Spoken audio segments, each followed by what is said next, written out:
Shalom. Terima kasih sudah bersama saya saat ini. Hal yang sangat luar biasa bisa kembali bersama mendengarkan firman Tuhan. Di video sebelumnya kita sudah membahas tentang bagaimana Yesus sebagai kepala dan kita adalah rumahnya, dan apa yang terjadi jika Tuhan Yesus ada dalam kita. Nah, di video kali ini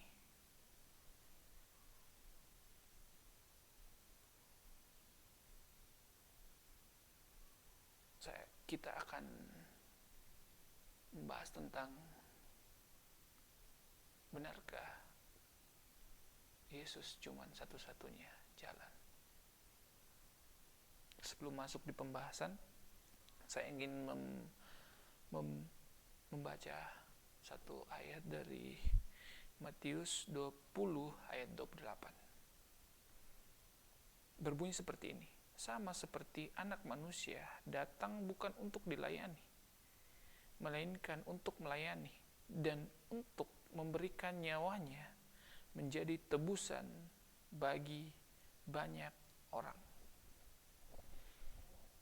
Sama seperti Anak Manusia datang bukan untuk dilayani, melainkan untuk melayani dan untuk memberikan nyawanya menjadi tebusan bagi banyak orang. Jadi di sini dikatakan Anak Manusia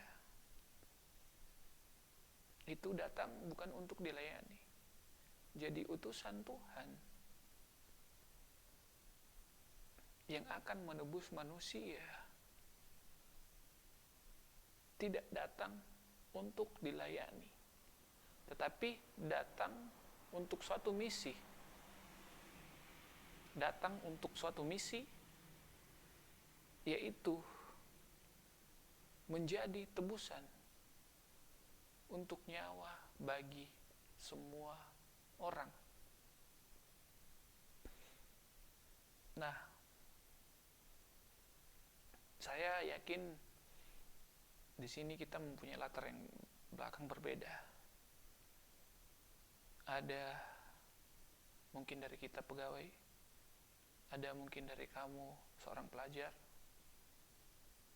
ada mungkin mahasiswa, ada mungkin pengusaha dan lain-lain. Dan pastinya kita punya guru.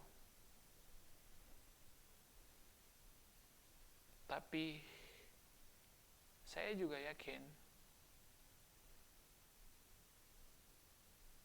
siapapun itu di bidangnya,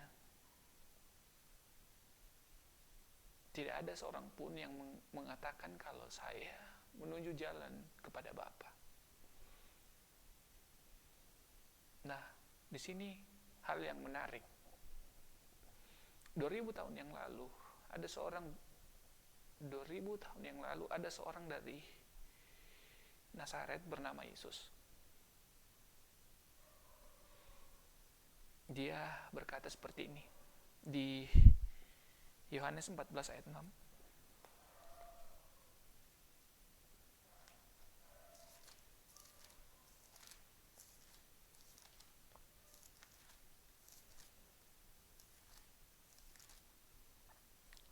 Yohanes 14 ayat 6. Dia bilang seperti ini. Kata Yesus kepadanya, Akulah jalan dan kebenaran dan hidup. Tidak ada seorang pun yang datang kepada Bapa kalau tidak melalui Aku. Sepanjang sejarah, tidak ada satu orang pun yang mengklaim dirinya adalah jalan. Baik itu di ajaran-ajaran lain, tidak ada seorang pun yang mengklaim dirinya, aku adalah jalan. Jadi hanya satu orang yang berani berkata, aku adalah jalan. Nah, saya berhenti di situ dulu, dan saya ingin membahas satu hal yang masih bersinambungan dengan hal ini, tentang di Mazmur 49 ayat 8.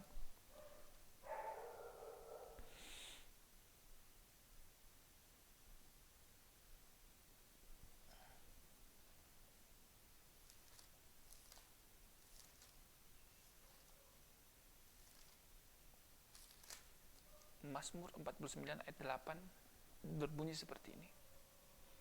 Tidak ada seorang pun dapat membebaskan dirinya atau memberikan tebusan kepada Allah ganti nyawanya. Kita semua sepakat kalau upah dosa ialah maut. Jadi nyawa kita sepakat nyawa kita ada dalam tangan Tuhan. Dan di sini jelas adalah tidak ada seorang pun, dia berbilang, dapat membebaskan dirinya atau memberikan tebusan kepada Allah ganti nyawanya. Jadi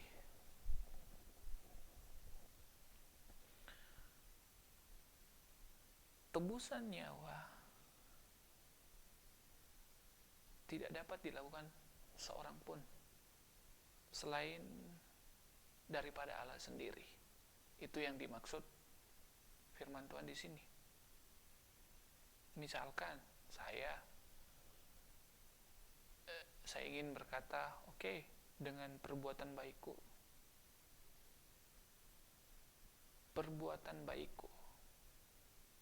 bisa menjadi ganti nyawaku? Tidak bisa. Jadi harus ada utusan. Itu yang disebut dalam Matius 20 ayat 28 tadi, berkata kalau anak manusia diutus bukan untuk dilayani, melainkan menjadi tebusan nyawa. Nah, siapa yang sudah berkorban? Siapa yang sudah menjadi anak manusia? Jawabannya cuma satu. Yesus. Dia sudah mati di atas kayu salib, menjadi tebusan bagi kita. Makanya dia jelas sekali berkata dalam Yohanes 14 ayat 6, dia bilang, aku adalah jalan.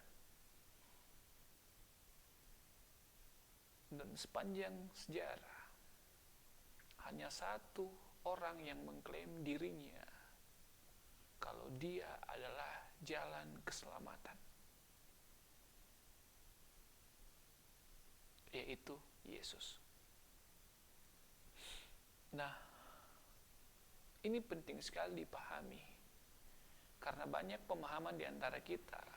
Mungkin banyak yang berkata seperti ini, banyak jalan menuju Roma,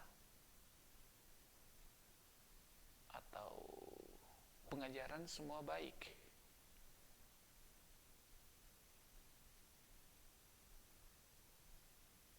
atau kita semua akan selamat. Tidak. Keselamatan hanya di dalam Yesus. Orang yang pernah menebus dosa manusia itu adalah Tuhan Yesus sendiri. Korban sembelian yang disediakan Tuhan sendiri. Kalau di Perjanjian Lama kita bisa melihat bagaimana Abraham mempersembahkan Ishak.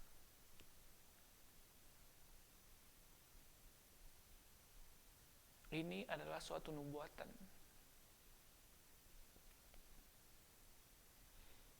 Saat Abraham ingin menyembelih Ishak, apa yang terjadi? Tuhan sendiri berkata, berhenti. Jangan kau apa-apakan anak itu. Dan Tuhan sendiri yang menyediakan. Terus Abraham menoleh dan melihat ada korban yang disediakan Tuhan. Begitupun di perjanjian lama, korban sembelian disediakan Allah. Di perjanjian baru pun, korban tebusan nyawa disediakan Allah. Jadi nubuatan Abraham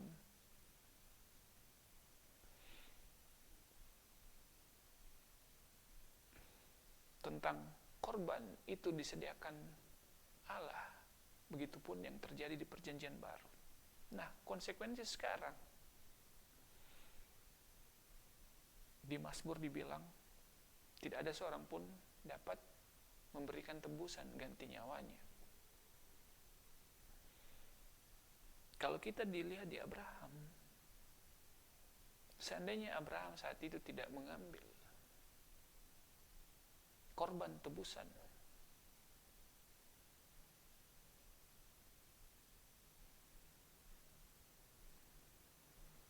saya yakin Ishak pasti mati, anaknya pasti mati. Jadi terimalah korban tebusan, yaitu Tuhan Yesus, supaya engkau tidak binasa. Nah,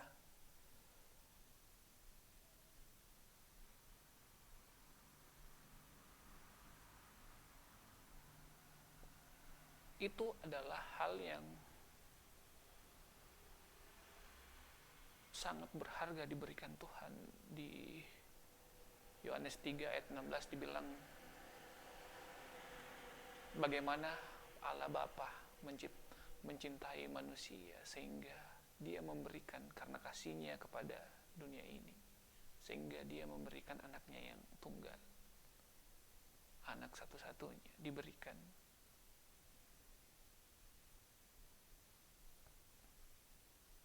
Terimalah itu.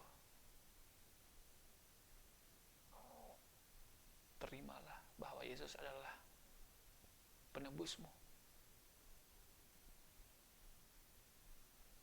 Hanya di dalam Yesus jalan. Mungkin sekian yang saya sampaikan.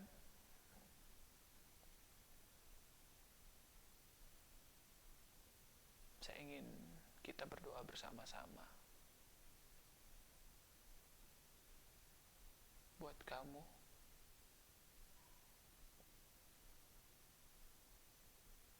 yang belum bersungguh-sungguh dalam Tuhan, bisa mengikuti doa ini.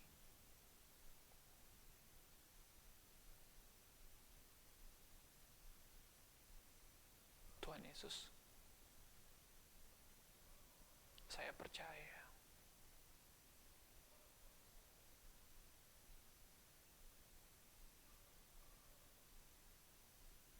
Engkau adalah anak manusia yang diutus Allah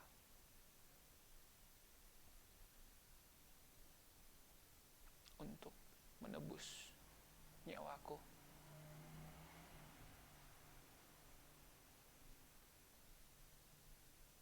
Saya percaya Engkau mati di atas kayu salib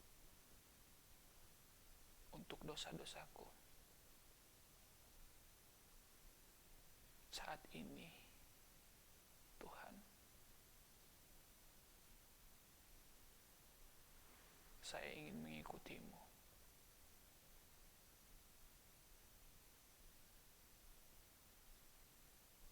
Terima kasih untuk pengorbanan-Mu.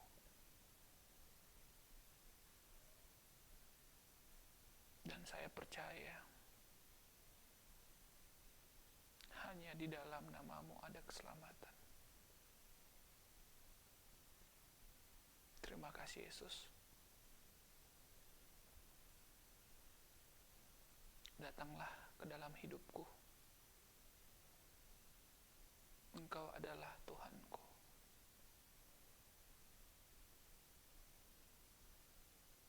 Aku percaya ada yang lain yang dapat menyelamatkan selain Engkau.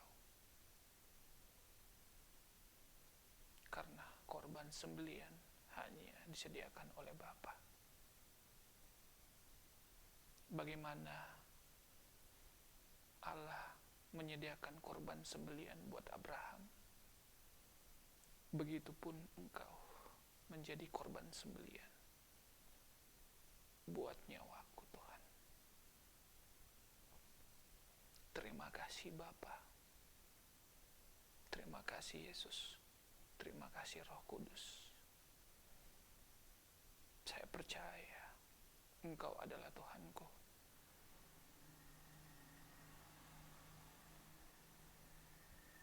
Ampunkan segala dosaku Bapa. Terimalah doaku.